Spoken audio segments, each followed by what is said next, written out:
Hey everyone, this is a topic I've been waiting to talk to Matt with, Matt, the mortgage guy. How you doing first? I'm doing well, Mike. How you doing? I'm doing all right. So the most popular question I get around mortgages on this channel is, when do I refi? When do I cash out? How do I use a home equity line? I have my opinions. We may not agree on this one, so we'll see what happens. This is Uh, this is what happens when it's live. right. What do you think? So let's set up the scenario first. Let's make it an investment property, right? It's an investment property. Maybe they bought it in 2010, so they got plenty of equity. Probably have a 6% mortgage on it, 6.5% interest. When do you tell someone to just do rate and refi versus, you know what, let's take some cash out? How do you look at that scenario? And maybe you can just look at it as an investor yourself, because again, you own properties. How do you Right. look Yeah. And at that that's story? and that's the thing too, where when I talk to folks, I eat my own dog food. I wouldn't tell somebody to go out and refinance. I'm refinancing myself on multiple properties this year. Um, the funny part is when people ask about rate, I tell them that I refinanced before the second half of 2020 when we really saw a dip. So if I knew rates were going lower, trust me, I would have waited. But this is an interesting one that can go in 1,000 different directions. The beginning of any conversation I have with somebody is trying to dig out, what are your goals? How long do you plan on keeping this property? What's more important to you? Because really, that's going to dictate what the plan is. If you tell me that I'm this age, I plan to retire in 17 years, I would love to have these three properties paid off in that time frame, that's a different conversation than, hey, listen, I am planning on leaving this job that I have, and I really need as much cash flow as possible because I don't want to work a W-2 job anymore. Yeah. And so I want all 30-year loans with the lowest rate possible so that I can have the lowest payment and the most cash flow. It's really different for different folks and scenario dependent. But what I will say, because you mentioned it with cash out, is cash out refinances, and then cash out refinances on investment properties, especially, they come with a higher rate. Oh yeah. And so, you need to have a plan. And that's what I tell people too. If you're going to pay the premium, if you're going to pay the higher rate, have a plan where that money is going to go work for you. Because I've had plenty of conversations where I'd like to have 20 or 30,000 because I might do this. I might replace the roof a year and a half from now. And I don't know if I'm gonna do the kitchen remodel or not, but I might do that. And I show them the difference between cash out and rate and term. And I say, do the rate and term. Mm-hmm. Get the lowest rate possible by doing rate and term, because then, you can find alternative ways to finance a $15,000 kitchen in your rental property or whatever the case may be. And so, that's something to think about. And really, as an investor, you want to be clear on your plan probably before the conversation starts. Thank What you. what do I want to accomplish with this? Do I want to Yeah. have the lowest payment? Do I want to have, a projected payoff date that I can hit Mhm. a certain target that I'm going for? Yeah. And then through that, reach out and kind of talk through what are my options. And I've had 1,000 conversations this year. And so I've seen 1,000 different scenarios where sometimes it's okay to not be sure of your plan or have Yeah. two or three different options you're thinking about. By talking to me, my goal is to clarify, okay, based on what you're saying, you might not hear it, but I hear it clear as Yeah. day. This is what we should explore. Yeah. This is And this is what you're telling me. Yeah, exactly. right, because there's plenty of different ways to skin a cat and to get in the best mortgage financing. You've Yeah. got to have an end goal, Yeah, but this is how I break it it's down, and it's in my book. This is how I break it down. It's pretty much the same thing, just said differently. I really think people are in two different phases of their investing. Phase one, I call building, right? What I see there is you're trying to get as many ships in the water so that when the tide rises, you have more ships that rise. So what I mean by that is, again, I wrote about it in the book. I can only tell you what I did. I bought 3 houses with the money I had saved up. I bought the next 5 with cash out refinances, right? But I want you to hear me very clearly. Every dollar that came out of those cash out refis went into the next purchase. I did not buy a new car. I did not buy a new house. I did not go on a vacation. I did not buy one new widget. Everything I took out of my properties went into the next one. Couple of things. My first cash out refi was done badly. What do I mean by that? I mean the bank took advantage of me. Well, yeah, the bank took advantage of me. My mortgage payment after the cash out refi on my first one was like $1,216. The problem was my rent was $1,095, call it $1,100. So every month I had to write a check for more than the rent. And I had property management, and I had taxes, and I had insurance. Why did a bank do that? It's because I had a high income. I call it in my book, alligators. Never, ever do a purchase or a refi where that property eats money every month. No, non-starter. Why? I assumed the bank would be conservative and they wouldn't let me do that. They saw the rent was 11 or 1095. Why are they making the mortgage payment 1216? Crazy. That was totally my mistake. Don't ever do that. So don't take the maximum. Do the math. Be conservative.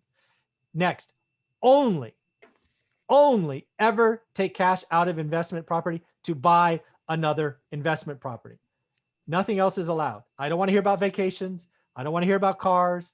I don't want to hear about new houses. Nothing. You are in the business to have more ships in the water. So over time, they all rise together. So that's phase one. Phase two, when you are in a year or two from retirement, while you still have a W-2, go look at your portfolio and set it up. So what did we do? We took all our fourplexes and laddered them up, which meant took them to like 65% LTV. And then we took the cash out and we paid off houses. Why did we do that? Well, because houses in a oh shit economy are easier to sell. So we didn't want to have any debt on a couple of houses or a few houses. And we wanted to keep the debt on the fourplexes. Why? It's just my oh shit pile. Like if a pandemic happens and nobody pays rent, I have a collection of houses nobody can touch. And if you want to take my fourplexes because whatever, take them, right? So again, depending on where you are in your stage of life, that's how I see it, which is pretty much what you said. I just wanted to say it in my words. No, yeah. And I think that I agree with exactly what you said. And I advise that something that you said that should be clear to folks is that when you're doing residential financing, which means a 1 to 4 unit, whether it's personal property, investment property, they're underwriting to the person. Correct. And we're underwriting as residential lenders to your ability to repay. So Correct. as long as you can repay, there's guys that have a W-2 income of $900,000. They can have 7 properties that bleed them to death every single month, but you can pay because you've got your W-2 income. And so when you said conservative, that's something that I think I preach. I know you preach it, where don't be the guy at the real estate investing meetup that thinks that there's no vacancy, thinks that there's no repairs. And, something that rents for $1,400, it has cash flow because the mortgage payment is $1,215. No, you're going to have repairs. Yeah. You're going to have vacancy. That thing is a net loser. And, that should be for somebody who's just getting started out, something that they try really hard to get a handle for. Like, what does a good deal even look like? Because that's probably where I see a lot of people, because they come to me from all different places. And even though if they credit qualify, they can, I'm not shy about saying like, are you sure this is a good deal? Yeah. I've got people all I see is negative numbers. What is this? Right. I mean, in this area, I think these units get $1,200 a piece and you want to pay $680 for this fourplex. Yeah, like, what do those numbers say? And so, unfortunately, we're in a time where there's a bunch of money out there. Yeah. And like I told people, there's some deals that are a deal for somebody who's 1031ing or somebody who just wants to park cash. Yeah. And they put 50% down or they put 100% down. They can park that. Yeah. And that's an okay deal. If you're a mom and pop investor, you've got a property or two, you can't put money into something and put 20 or 25% down and have it be a net loser and expect to, create net wealth that way. Yeah. Totally in agree. my opinion. Well, one other thing I wanted to have with you, because I just love this honest conversation, is home equity lines. And this question is going to be about your primary residence. The number one, no doubt, number one question I get is, hey, I have my primary. I can get a home equity line from my bank. Cheapest way to get it. Totally got it. I'm going to use that to buy investment properties. I recoil. I run away from. My natural reaction is that is a horrible idea to ladder yourself up to your eyeballs. So what I tell people, and I'm curious what you have to say here, because again, we could disagree, is my only way to use, I would never sacrifice my home. It's where my daughter was raised, where my wife and I lay our head at night. It's not cool. But if you use your home equity line to get, to get a property that you can repay your equity line in 1 year or less, I'll permit it. Maybe you have a bonus coming up. You're going to sell a car, whatever it is. If you can repay your home equity line under a year, I give you permission. If you can't, and you just want to take the 100 grand, ladder yourself up, buy 2 investment properties because now you're an investor, I do not approve. Not okay. What do you Right. think? And I agree with that. And one thing I'll say is I get that question quite often too, is like, hey, Matt, should I do a cash out refinance or should I take a home equity line? The cons, there's pros and cons to most things. And the cons to an equity line are more often than not, it's a variable rate line. And so it might start at 4.5 or 4.75. It's going to be a higher rate. And more often it's going to be variable, which is scary. Interest rates have been low for a really long time, but I don't know. Mike doesn't know. Nobody knows.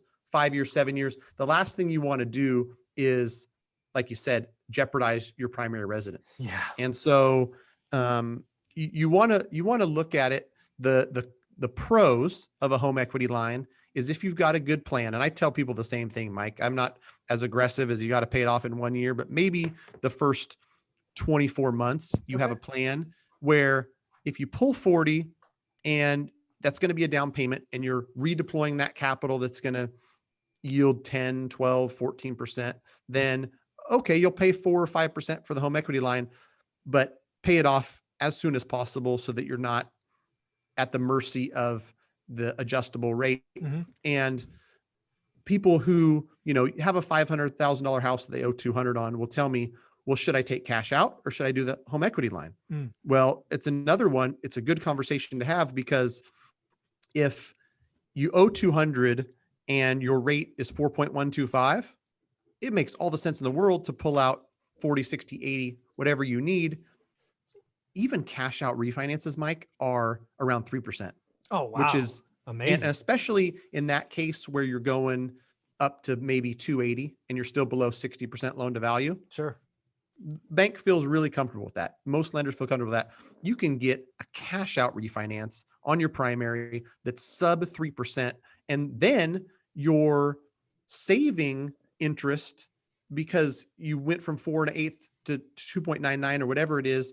And it's a fixed rate 30-year mortgage. As long as that payment is comfortable and fits in with everything, then I think you're in good shape. Where people make the mistake is they've got themselves in a great rate on their first, and they say, well, I want to take $20,000 cash out, and refinances are not free. You're going to pay the title fees, the lender, not a huge fee, but a flat fee of $10.95 or something. Most lenders I send business to. Sure. And so baking in that $3,000 in cost to get 20, if your current rate is 2.625 and now you're going to 3.125 for a cash out or whatever the rate is, that doesn't make a lot of sense to pay higher interest on all of it for this little bit of cash that you're going to get. And so you've got to weigh the pros and cons, because most HELOCs, if done correctly, the major pro of them is they're free. At most small banks or credit unions where I think I've seen the best products out there for HELOCs, which I offer them, but I just don't offer the best. And so I tell people, please don't use me for a HELOC. The lenders that I deal with on the wholesale side don't want the itsy bitsy loans, to be honest. So they leave the HELOCs to the small community banks and the credit unions, but they won't charge you. Most of them that I've seen, and I've done some research to help clients along, is no application fee. They probably don't need an appraisal. They'll do some automated valuation of it. And so it's low cost to get the thing done. You just want to make sure you're not sticking your neck out too far, because once you get 50, 60, 80, 100 grand and you're taking 7 years to pay it off, it could get dicey. Yeah, folks. So again, what I like about having Matt, the mortgage guy, on these calls every Wednesday, 9:30 a.m. Pacific is when they're recorded, is because he's going to tell you the truth. So Matt, if somebody wants to get a California loan, refi, owner, investor, how do you want them to reach out to you? Because again, you're giving away or crediting folks $695 for the processing fee if they tell you they came from one rental at a time. I've got the best third-party processor in the business, and I'm able to pay that, versus passing it on to the client. So anybody who listens to the show comes to me and mentions one rental at a time, I'm going to pay the third-party processing. So Awesome. I'm happy. I'm happy to help anybody out. And really, I just want to give people good advice. I'm not worried about more loans. Loans will come by giving more people good advice. And, Agreed. I'm a believer in the Gary V, just value, value, value, value, value. The business will take care of itself. And so send me an email, Matt, M-A-T-T, at mattthemortgageguy.com. Go ahead and detail out the scenario. And if we want to set up a call and chat about it, great. Sometimes it's as easy as, hey, this is my thoughts. What do you think? And I go, you're thinking about it exactly right. Yep. Avoid this, do this, whatever that is. And, we can schedule a call. If you want to text me at 916-529-7600, that way we can set up a call or even answer via text. If you call me and I'm on back-to-back calls for 4.5 hours and you don't leave a message, it's kind of like waving to me from an airplane. It's likely not going to get seen. Yeah, very cool. Well, folks, just so you know, I will leave his email and his phone number so you can text him below. Just look in the first 2 lines of the description. They will be there. Thanks, buddy. Have a wonderful day. All right. All right. You too. Thanks, Mike.